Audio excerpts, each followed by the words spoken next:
standing up, sitting down, standing up, sitting down.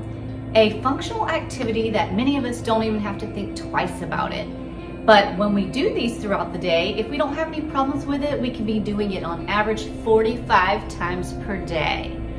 But there are many of us that do struggle with this functional activity of sit to stand because we don't have the strength to do it. And because we don't have the strength to do it, it affects not only that activity, but many others. It is an indicator for fall risk. There's actually a 30-second chair stand test. And if you're unable to do these for a certain number of reps, depending on your age, without using your arms, you are at risk for falls. And also, just not having the strength to sit down and stand up, you're not gonna have the strength to stay standing, to walk, to do the things that you need to do to have a great quality of life. So I am Poppin PJ, and I'm gonna show you how to use this functional activity that you need to do every day, and to do it as a form of exercise to get yourself stronger. Every bit of strength you gain is a plus. Some will get stronger faster than others, and that's okay. But let's get down to it, because this is an activity that we have to do up and down out of chairs, up and down off the toilets. Yes, that is a sit to stand transfer as well. Well, we're gonna show you some exercises, and we're gonna show you how to do the sit to stand transfer every day to get yourself stronger. There are different ways to do it for different levels of ability to perform this task. So we're gonna go over those now. It is always advised that you consult with your doctor and/or therapist to ensure that you're able to perform in these exercise activities. To do this activity, make sure you have a firm and sturdy chair placed or braced against a wall for safety. First thing you're going to do is you're going to scoot to the edge of the chair. Next, if you need to use your arms, you're going to use them. You're going to hinge forward at your hips to get your nose over your toes.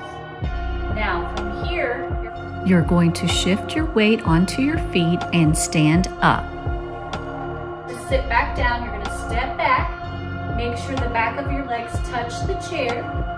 You're going to reach for the armrest if you need to, and you want to control your descent. Too many times people plop in the chair. You want to use your leg muscles and your arm muscles and your core to control your descent.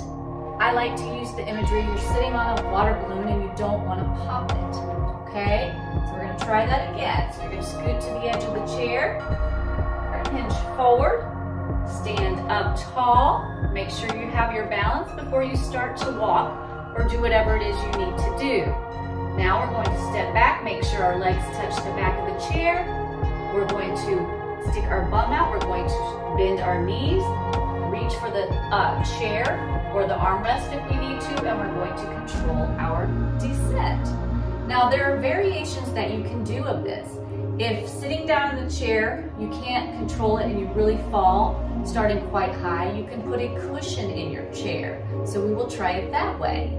So I am just using this cushion from another chair, but you could use a pillow, you could put the pillows, the towels, or a cushion on the chair to increase the height to make the difficulty of the transfer easier. So now I have that higher. I'm going to scoot back, control my descent, and I don't have to sit so low now. So this makes this task easier to do. My legs are touching. You want to do sets of 5 or sets of 10. So like 2 sets of 5 or 2 sets of 10. 1 to 2 times a day, and or every time you go to sit down in a nice firm chair to think about doing this transfer properly. The technique is the same if you are using a walker as I am here. However, it is the placement of your hands and when to remove them or put them down is the key for this transfer using an assistive device. Feel your legs touch the chair. Do not keep holding on with both hands as you go to sit down, but rather take and use one hand to reach back for the chair. The other hand may remain on the walker until you come down to a completely seated position. To get up, we scoot, hinge, use our arms, legs, and core to come to a standing position. If your legs are touching the chair, you may reach back for the armrest to sit down again.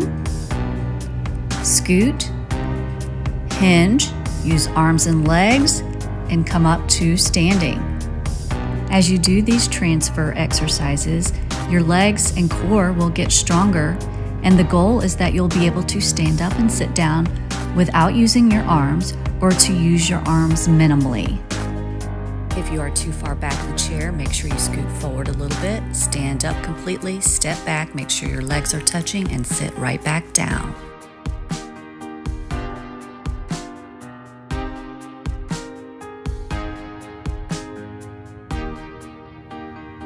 My hands are just resting on my legs or sliding on them, as I am not pushing on my legs to get up and sit down, but I just have them close by the armrest should I need them.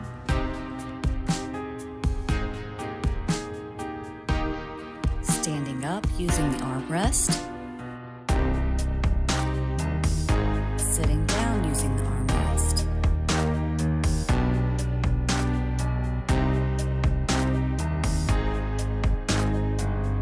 So as you can see, I have taken something that we have to do every day functionally and turned it into a functional exercise to make this particular activity easier, but yet getting our legs stronger, not for just this activity, but others.